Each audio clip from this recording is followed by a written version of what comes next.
Daniel Cross had been flying cargo routes for almost 7 years, and he thought he had seen everything the galaxy could show him. From frozen moons where your breath turned into tiny crystals before it left your lips, to desert planets where 2 suns scorched the sand until it shimmered like glass. He had been there. He had carried rare metals, alien spices, medical supplies, and once even a shipment of live singing plants that never stopped humming. But nothing in all those years had prepared him for what he saw that evening on Ardent Spire. The space station was busy, as always. The docking ring was full of ships from every corner of known space, small trader vessels, bulky freighters, and even a few luxury cruisers with polished silver hulls. Daniel had come only to deliver a crate of specialized parts for a mining colony and to get a quick meal before leaving again. He wasn't looking for trouble or for anything unusual. Yet as he walked through the marketplace, something caught his eye. She was standing in a small booth made of polished wood and glowing panels. The light framed her like a picture, and for a moment Daniel thought she was part of a display. Then she moved, slowly, gracefully, and he realized she was real. Her skin was pale white, smooth like porcelain, and her hair was silver, falling in soft waves over her shoulders. She wore a simple, flowing outfit of light fabric that seemed made to match her elegance. Her eyes were the most striking, bright yet calm, holding the stillness of a moonlit lake. Above her head, a sign in several languages read, "Cultural Companionship." Short-term exchange. Daniel had heard of this before. Some alien cultures offered temporary companionship contracts, not for anything harmful, but for conversation, shared meals, and learning about each other's customs. It was considered a way to earn money and build understanding between species. Still, he had never seen it up close, and something about the way she stood, quiet, with her hands gently folded, made him stop. The alien broker sitting behind the booth noticed his pause. He was a short, round man with skin the color of bronze, metal and small, bright eyes. "Human, you have a good eye," the broker said in a friendly voice. "This is Leora from the Solari people. Educated, graceful, speaks your language well. Many come here to meet her." Leora bowed her head slightly, a polite gesture. "Good evening," she said, her voice soft, carrying a hint of music in its tone. Daniel nodded back, unsure why his heart felt a little heavier just looking at her. He glanced at the sign again. "So, how does this work?" "It is simple," the broker explained. "You spend one evening together, share a meal, talk, learn from each other. It is our tradition. The fee covers her time, and you will part, as friends. No trouble, no risk, just culture." Daniel hesitated. He didn't usually spend money on things like this. But something in Leora's expression, a mix of politeness and something quieter, almost like sadness, made him curious. He had been alone on his ship for weeks, speaking to no one but cargo clerks and station officials. Maybe, just for one evening, it wouldn't hurt to have company. "I'll take the offer," Daniel said finally. The broker smiled broadly, taking payment from Daniel's wrist chip. "Excellent. She will be with you until morning." Leora stepped out from behind the booth. Up close, Daniel could see the fine details of her features. The gentle curve of her jaw, the way her eyes seemed to look past the present moment into something far away. She followed him without question as they left the market, walking side by side through the busy station corridors. They ended up in a small cafe on the upper ring, where the view from the windows showed the swirling blue and green clouds of a nearby gas giant. Daniel ordered simple human food, grilled vegetables, bread, and a sweet drink, while Leora chose a bowl of shimmering blue soup from the alien menu. For the first few minutes, they talked about ordinary things, where Daniel had traveled, what Leora's homeworld was like. She told him the Solari cities floated on massive oceans, lit at night by glowing sea life. Her people valued art, music, and peace. Daniel shared stories about Earth, about rainstorms, mountains, and forests. But as the night went on, their conversation grew more personal. Leora spoke of her dream to see the galaxy, to visit places she had only read about. Yet there was something she didn't say, a shadow in her words, as if she were choosing each sentence carefully to avoid a deeper truth. Daniel didn't push her. Instead, he listened, letting her speak at her own pace. He told her about the loneliness of space travel, about the strange comfort of hearing a voice that wasn't his ship's autopilot. She smiled at that, and for the first time since he had met her, the sadness in her eyes faded. When they finally returned to the small guest quarters Daniel had rented for the night, Leora sat by the window, looking out at the stars. She seemed almost afraid to blink, as if she might lose them if she looked away. "Thank you," she said quietly, "for talking to me." Daniel shrugged lightly. "I didn't do much." "You listened," she replied. "Not everyone does." They stayed, up for a while longer, sharing more stories until Leora's eyes grew heavy with sleep. Daniel let her rest while he sat in the dim light, wondering why he felt so protective of someone he had only just met. By morning, the contract would end. She would return to the booth in the market, and he would leave for his next job. That was how it was supposed to be. But as Daniel lay down, he already knew that something about Leora, and the quiet way she carried her sadness, would stay in his mind long after he left Ardent Spire.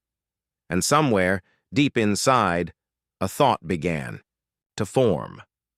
A thought he didn't yet understand, but which would change everything. Maybe one night isn't enough. The next morning came faster than Daniel expected. Soft light spilled through the narrow window of the small guest room. Leora was already awake, sitting quietly on the edge of the bed, her silver hair catching the glow like threads of moonlight. She didn't move when Daniel stirred, only offered him a faint smile. "Your time is finished," she said softly, as if reminding herself as much as him. Daniel felt an unexpected weight in his chest. He had known this was temporary, yet hearing it in her calm, polite voice made it real. "Right," he said, standing up. "Let's get you back." They walked together through the winding corridors of Ardent Spire's upper ring. The market was already busy, voices mixing in dozens of languages, the smell of alien spices drifting in the air. When they reached the booth, the broker was already there, chatting with two men who looked like traders. Both were staring at Leora, with a kind of casual interest that made Daniel's jaw tighten. "Ah, you're back," the broker said cheerfully, counting something on a data pad. "I trust your evening was educational?" "It was fine," Daniel said shortly. He expected Leora to step back behind the booth, but before she could move, one of the traders spoke. "What's your price for her long term?" the man asked, his voice businesslike, as though he were buying a piece of machinery. The broker leaned back, smiling like a man who smelled a large sale. "For permanent contract transfer? That will be negotiated privately. She is in high demand." Daniel felt something flare in him. It was sharp and sudden, protective anger. He didn't even understand it fully, but the thought of Leora being sold to one of these men made his stomach twist. He turned to the broker. "What if I wanted the contract?" The broker blinked, clearly surprised. "You? Again. It's not cheap, my friend. Permanent contract means she belongs to you until release or full freedom terms are met." "I'm not buying her to own her," Daniel said firmly. "I'm buying her out of it. She walks free." The broker tilted his head, almost amused. "Free? That's not a common outcome." Daniel's voice stayed steady. "What's the price?" The broker hesitated, then named a number so large it felt like a punch to the gut. It was more than Daniel had spent in the last 2 years combined, more than he should even consider paying. But without thinking, Daniel said, "Done!" The traders, clearly unhappy, muttered something under their breath, and walked away. Leora's eyes widened. "Daniel! Why?" He transferred the credits directly from his ship's account, feeling the loss like a weight, but also a strange relief. The broker completed the paperwork with swift efficiency, barely hiding his surprise. When it was done, the broker gestured to Leora. "All yours. No refunds." Daniel ignored the man's tone and turned to Leora. She was still staring at him, her lips parted as if searching for words. "You don't have to go back to that booth again," Daniel said quietly. "Not ever." Leora blinked rapidly, and for the first time, her carefully composed expression broke. I don't understand. You barely know me." "I know enough," Daniel replied, "and I know you deserve to decide what to do with your life." For a moment, she just stood there. Then she gave a small, almost shy nod. "Then I will go with you." They left the market without looking back. Daniel led her toward the docking bays, where his ship, the Silver Wing, waited. It wasn't much to look at. A small cargo vessel, with scratches on the hull and a hum in the engines that came from years of hard travel. But it was home. Leora stepped inside cautiously, as if she were afraid to touch anything. Her gaze moved over the narrow hallway, the compact galley, the crew cabin with its worn chairs and old star maps pinned to the wall. "This is your home?" she asked. Daniel smiled a little. "When I'm not stuck in a station, yeah. It's not fancy, but it keeps me alive." She walked to the viewing port and pressed her hand against the glass. Outside, the vast curve of the station loomed, with ships coming and going like drifting fireflies. Beyond that, the stars. She seemed to breathe deeper, her shoulders loosening, just a little.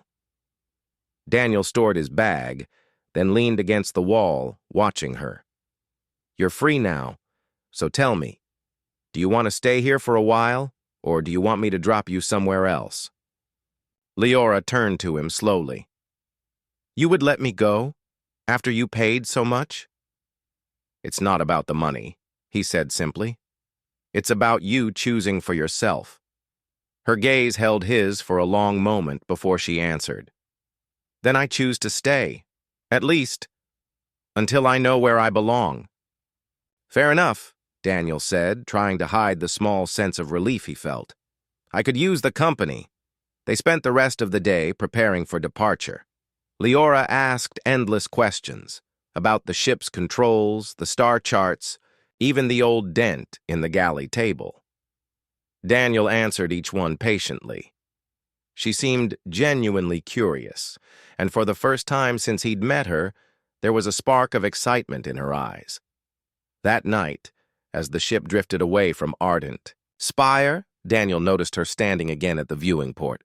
Her silver hair framed her face, and her reflection in the glass looked almost like a ghost. "What's out there for you?" Daniel asked quietly from behind her. She didn't turn around. "I don't know yet, but it feels bigger than anything I've ever imagined." Daniel nodded. He knew that feeling well. The pull of the unknown. The promise that somewhere, out there was something worth finding. They didn't talk much more that night. But in the quiet hum of the ship, Daniel realized that everything had shifted. Yesterday, Leora had been a stranger in a market booth. Today she was standing on his ship, watching the stars, free to decide her own path. And maybe, just maybe, their paths were going to be the same. The Silver Wing hummed softly as it slipped through the black sea of space. Inside, the air smelled faintly of metal and recycled oxygen, with a hint of the spiced tea Daniel always kept in the galley. For years, the ship had been a one-man world, a place of silence broken only by the buzz of systems and the occasional chatter from docking officers. But now, there was another presence aboard. Leora moved through the narrow corridors like someone exploring an uncharted planet. Every door, every panel, every flicker of light from the control boards seemed to interest her. She would pause, touch the smooth surface of a wall or lean close to watch the blinking patterns of status lights as though they were constellations. Daniel had seen newcomers to ships before. Most people glanced around, found a seat, and went back to their thoughts. But Leora seemed to take in everything, as if memorizing it. "This place is small," she said finally, peeking into the compact engine room. Daniel grinned. "Small, but dependable. That engine's been with me for 7 years. Never left me stranded." She stepped closer to the machinery, her white skin catching the glow of the maintenance lights. "It sounds alive." Daniel chuckled. "In a way, it is. If you treat a ship right, it takes care of you." They settled into a quiet rhythm over the next few days. Daniel handled the navigation and maintenance, while Leora explored every corner of the ship. She discovered the storage compartments, the hidden drawer where Daniel kept emergency chocolate, and the dusty shelf of old Earth novels he rarely touched.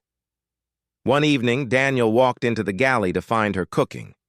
She was humming softly in her own language as she poured something from a silver pouch into a pot of boiling water.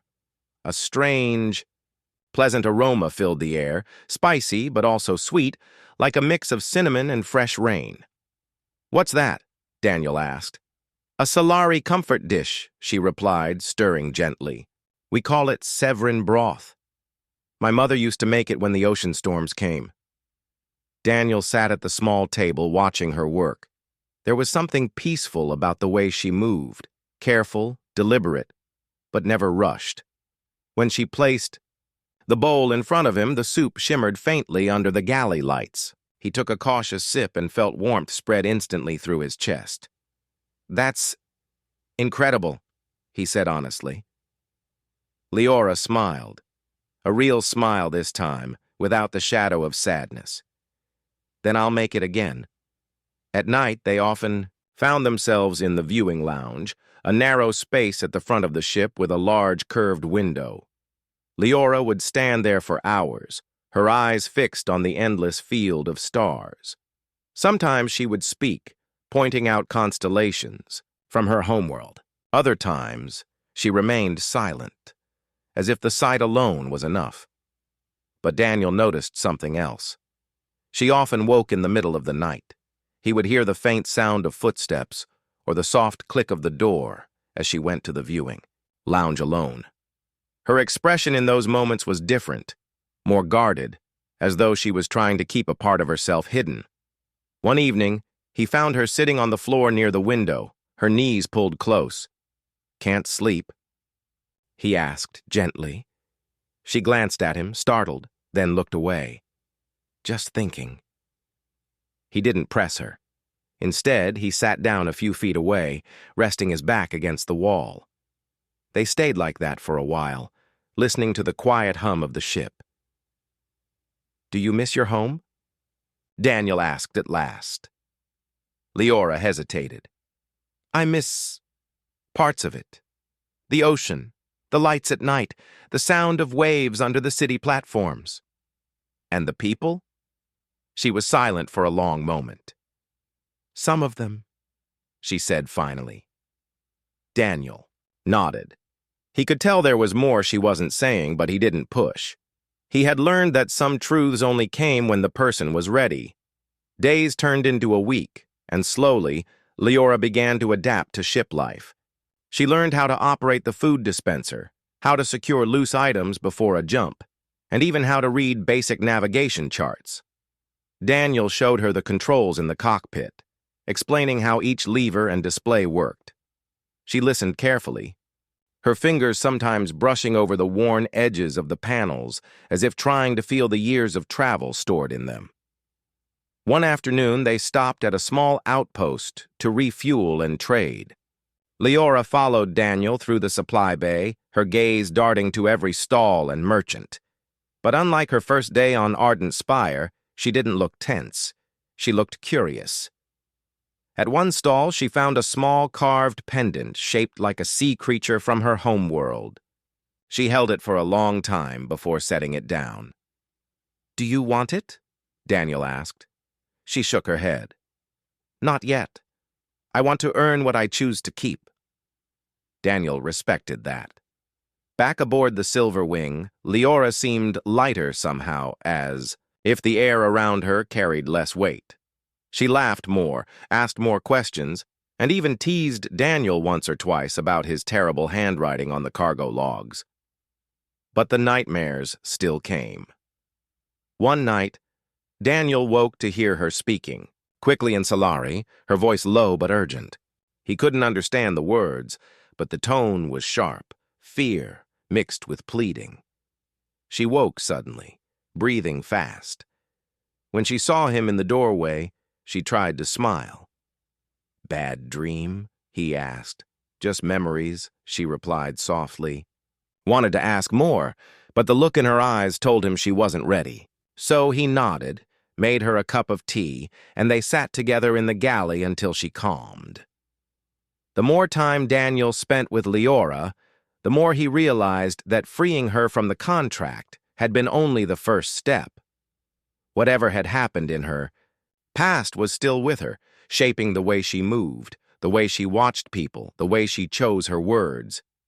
But he also saw something else: resilience. She had a quiet strength that showed in the way she learned new things, in the way she stood at the viewing port with her chin lifted as though daring the stars to challenge her. And Daniel knew deep down that he didn't just want to give her freedom. He wanted to help her feel safe enough to truly use it. When the Silver Wing set course for the next trade route, Daniel glanced at Leora in the co-pilot's seat.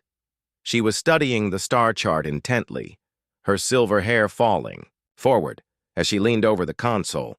"You're picking this up fast," Daniel said. She looked up with a small, confident smile. "Maybe someday I'll fly my own ship." Daniel grinned. "When that day comes, I'll be proud to say I taught you." For the first time, the thought of her leaving didn't feel like a loss. It felt like a possibility. And in that quiet moment, with the stars ahead of them, Daniel realized that the journey they had started together was only just beginning. The Silver Wing had just finished a smooth cargo delivery on the mining moon of Ferris 4. The place was rough, gray dust everywhere, the air dry and thin even inside the pressurized domes. Still, it was a good stop for fuel and a few days of rest before heading to the next trade route. Daniel and Leora were walking through the main hub, a cluster of metal buildings connected by transparent corridors. Outside the walls, heavy mining machines chewed at the barren surface, their lights glowing faintly in the dusty twilight. Inside, merchants sold tools, spare parts, and food that smelled mostly like recycled protein. Leora seemed relaxed, browsing the stalls with quiet curiosity.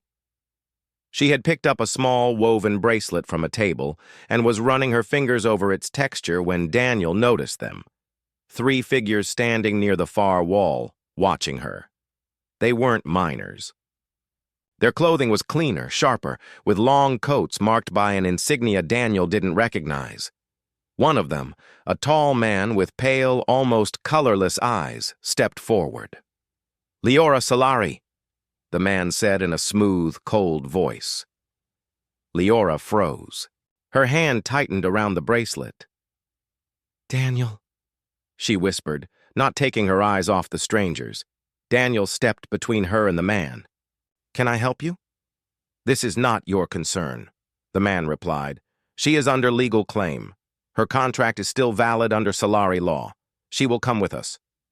Daniel felt his jaw clench. "That's not true. I bought out her contract." "Completely. She's free." The man's expression didn't change. "Solari law does not recognize human transfers. Her refusal to fulfill her obligations has consequences. We are here to collect her." Daniel glanced at Leora. She looked pale, her silver hair shifting slightly as she shook her head. "They're lying," she said softly. "This isn't about a contract. This is about punishment." The man's pale eyes flicked to her. "You should be quiet, Leora.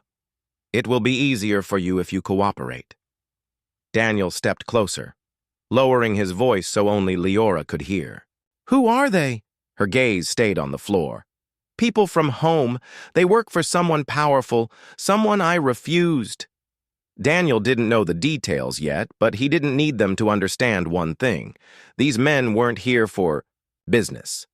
They were here to take her somewhere she didn't want to go.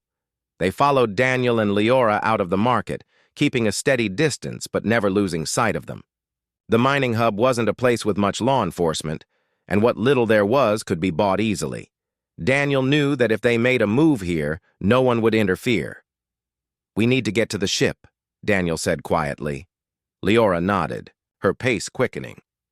They cut through a side corridor that led toward the docking area, the sound of their boots echoing off the metal floor. Behind them, Daniel could hear the steady, unhurried steps of their pursuers. When they reached the docking, "Ring!" Daniel's heart sank. The three men were already ahead of them, blocking the access bridge to the Silver Wing. The pale-eyed man smiled faintly. "You can't leave without clearance, and we have already spoken to the dockmaster." Daniel glanced toward the control booth and saw a station officer looking deliberately away. "Paid off, no doubt." "We can do this the easy way," the man continued, "or the hard way. Either way, she is leaving with us." Daniel's mind raced. He didn't have the firepower to fight them directly, not here, not in the open. But he did have one advantage. The Silver Wing's systems were tied into his wrist console. He stepped slightly to the side, positioning himself between Leora and the men. "You really don't want to do this," he said, tapping a quick command into the console. The Silver Wing came alive with a deep mechanical rumble. Its boarding ramp lowered, and the external lights flashed in a sharp, pulsing pattern. At the same time, a loud warning blared through the docking bay. "Unauthorized personnel detected. Security lockdown engaged." The men glanced toward the ship in surprise. That moment was all Daniel needed. He grabbed Leora's hand and pulled her toward a maintenance tunnel on the side of the bay. "This way!" They ran through the narrow, dimly lit passage, Daniel's heart pounding. He could hear shouts behind them, followed by the heavy thud of boots. The tunnel twisted and dropped into a steep ramp that led directly to a service hatch on the side of the Silver Wing. Daniel keyed in his access code, and the hatch opened with a hiss. They scrambled inside, sealing it behind them just as footsteps reached the other side. Inside the cockpit, Daniel brought the ship's systems online. "Hold on," he told Leora. "What are you going to do?" she asked, gripping the arm of the co-pilot's seat. "Something fast and probably illegal," Daniel said, pushing the thrusters to life. The Silver Wing lifted from the docking clamps, engines roaring. Alarms blared from the station control tower, but Daniel ignored them. He angled the ship sharply, shooting out into the open space above Ferris 4. Within seconds, a small patrol craft launched from the station, but Daniel had already set a jump course. The stars stretched into bright lines, and then, with a flash, they were gone, leaving the mining moon far behind. Only when the hum of the jump settled into steady silence did Daniel turn to Leora. She was breathing hard, her hands clenched, in her lap. "Do you want to tell me what that was about?" he asked gently. She didn't answer right away. Her eyes were on the stars outside, her expression unreadable. "They're from the Solari High Council's envoy," she said finally. "Months ago, they wanted me to agree to something I could not accept. When I refused, they took away my rights and put me under a service contract. I thought if I stayed far enough away, they would forget." Daniel frowned. "And the person you were protecting, you mentioned someone before."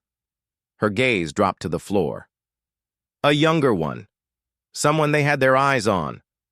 I took their place." Daniel leaned back in his seat, the pieces fitting together in his mind. "So this isn't just about freedom. They want to make an example of you." Leora nodded silently. Daniel reached over and rested his hand lightly on the console between them. "Then they're going to have to go through me first." She looked at him, surprised. You don't even know how far they'll go. I've seen enough to know I'm not letting them take you, he said firmly. For the first time since they'd left the mining moon, her eyes softened. You don't owe me this, Daniel. He gave a small, determined smile. Maybe not, but I want to. The Silver Wings sailed on through the quiet dark, but Daniel knew they hadn't seen the last of the Solari pursuers. They had made it out, of Ferris 4. But the chase had only just begun. And somewhere deep inside, Daniel was already preparing for the next time they tried to take her. The Silver Wing drifted through deep space, its engines running low to avoid detection. Daniel had switched the ship into silent mode, cutting unnecessary signals and reducing power so they would blend with background traffic. It was a trick he had learned years ago while dodging pirates, but this time the threat felt more personal. Leora sat in the co-pilot's seat, her gaze locked on the navigation display. Every now and then, she would glance at the sensor screen as if expecting to see the Solari pursuers appear at any moment. They won't give up, she said quietly. Daniel didn't look at her. He was checking the ship's defensive systems, shields, decoys, and the pair of light cannons mounted under the hull. They weren't heavy weapons, but in skilled hands they could make a difference. I know, he said finally. That's why we're going to be ready for them.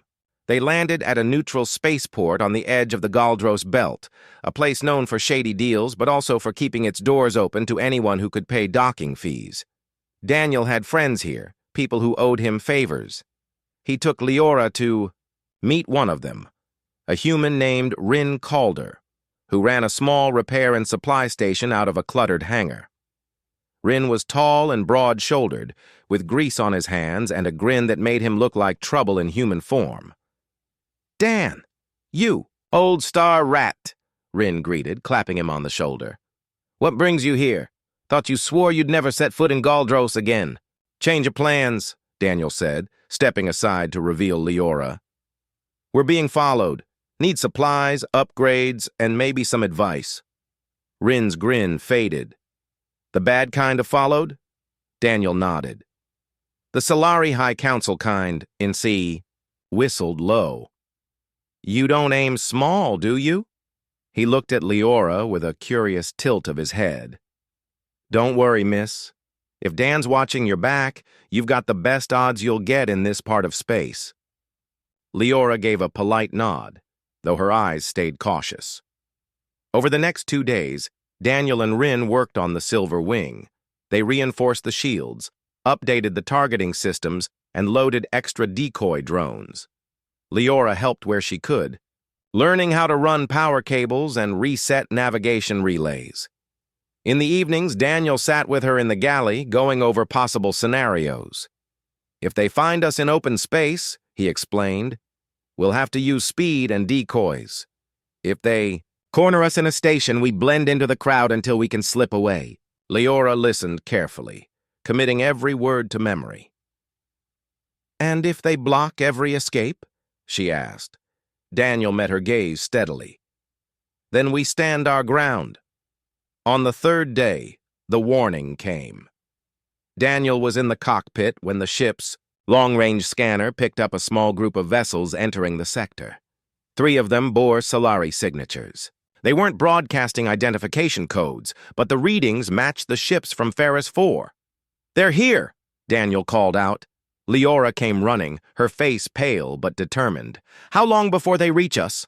Less than 2 hours if they head straight this way. Daniel's mind was already working. They could try to jump now, but that would leave a clear trail for the Solari to follow. If they waited, they might have the element of surprise. He opened a comm channel to Rin. Time to clear the hangar. We're about to have company. Sup. Galdros Belt wasn't a place where anyone called the police. Instead, it was a place where problems were solved quickly and quietly. Rin sealed the hangar doors and dimmed the lights. Daniel and Leora moved into position, Daniel at the ship's controls, Leora at the defensive console. She had spent the last 2 days learning how to operate it, and though her hands trembled slightly, her eyes were sharp. The first Solari ship appeared on the outer sensors, followed by the other two. They approached slowly, as if testing the waters. Then, without warning, the pale-eyed man's voice came through the comm. "Daniel Cross, you have something that belongs to us. Hand her over and we'll let you leave in peace." Daniel didn't bother to hide the edge in his voice. "She doesn't belong to you. She never did. You can't protect her forever," the voice replied, calm and cold. "Stand aside and this ends quickly." Daniel muted the comm and glanced at Leora. "You ready?" She nodded once. "Let's finish this." The hangar doors opened just enough for the Silver Wing to fire its first shot. A pair of bright energy bursts that struck the lead Solari ship's shields. The enemy vessels responded instantly, fanning out and returning fire. The sound of impacts echoed through the hull. Leora worked the defensive controls, releasing decoy drones that shot away in different directions, each projecting a false signal. Two of the Solari ships turned to chase them, leaving only one directly attacking. Daniel seized the chance, swinging the Silver Wing in a tight arc and unleashing another volley.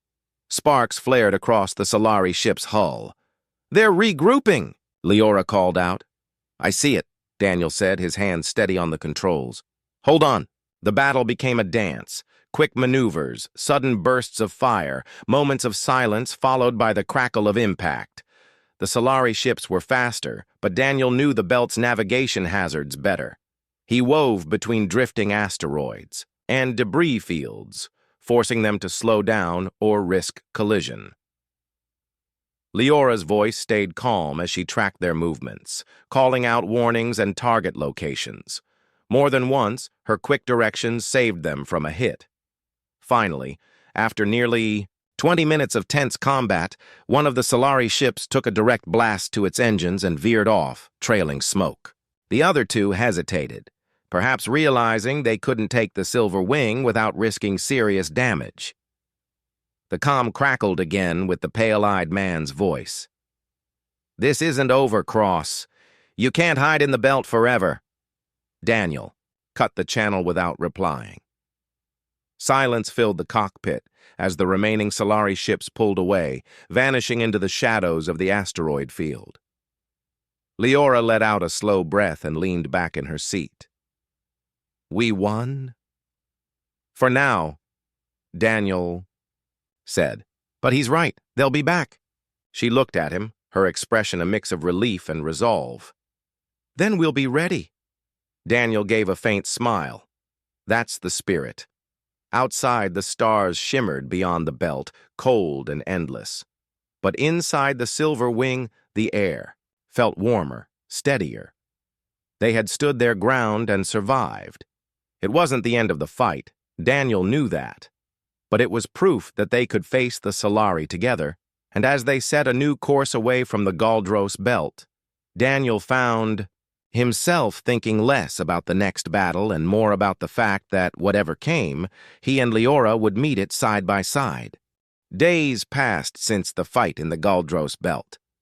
The Silver Wing cruised quietly through neutral space, its hull patched from the battle, its engines humming with steady strength.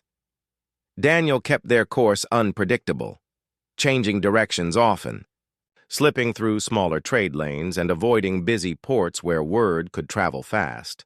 The Solari pursuers had not reappeared, but Daniel knew better than to assume they had given up. Leora knew it too. She moved through the ship with a calm focus, helping with navigation, learning more about ship systems, and always keeping one eye on the sensors. Yet something had shifted. The heavy tension that had followed them since Ferris 4 was lighter now, replaced by a quiet determination. They had stood against the Solari once and survived. That counted for something. One evening, Daniel found Leora in the viewing lounge. She was sitting cross-legged on the floor, looking out at a field of distant stars. The light from the window gave her an almost otherworldly glow, her silver hair catching the faint reflections of starlight. "You're getting comfortable in there," Daniel said, leaning against the doorway. She smiled faintly. "It's my favorite place on the ship. Feels like the stars are listening. Daniel stepped inside and sat beside her. For a while, they just watched the slow drift of the galaxy. "I've been thinking," he said finally. "We can't keep running forever. The Solari will keep trying unless we make it impossible for them to claim you." Her gaze stayed on the stars. "And how do we do that?" "By getting official recognition," Daniel said. "If you're declared a free citizen under neutral law, the Solari Council won't be able to touch you without breaking treaties. I know a place where we can make it happen." The place was called Port Varela, a massive station built on the rim of neutral territory. It was a meeting point for traders, diplomats, and travelers from across the galaxy. More importantly, it had a recognized council court, one whose decisions were binding under interstellar law. Getting there wasn't easy. They had to weave through asteroid fields and pass through narrow trade corridors where ships packed in, like fish in a net. But after nearly a week of careful travel, the Silver Wing finally approached the gleaming ring of the station, its outer hull lit with lines of golden light. Inside, Port Varela was alive with sound and color. Merchants shouted over the crowd, the air filled with the scent of spices, machine oil, and strange flowers from distant worlds. Daniel led Leora through the central hall toward the council chamber, a tall domed room where officials in long robes presided over disputes. At the clerk's desk, Daniel explained their case. The clerk, a thin alien with shimmering scales, listened carefully, then nodded. "We will hear this petition in 2 days' time. You will both need to be present." 2 days felt like 2 months. They spent the time on the station quietly, keeping to themselves.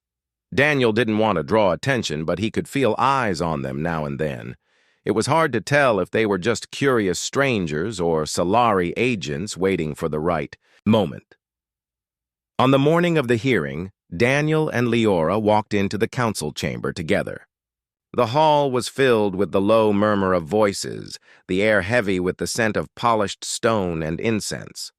3 council judges sat at a high table, their faces calm but unreadable. Leora spoke first, telling her story in simple, clear words. She explained how she had been placed under a contract against her will, how she had taken someone else's place to protect them, and how Daniel had bought the contract's release under human law.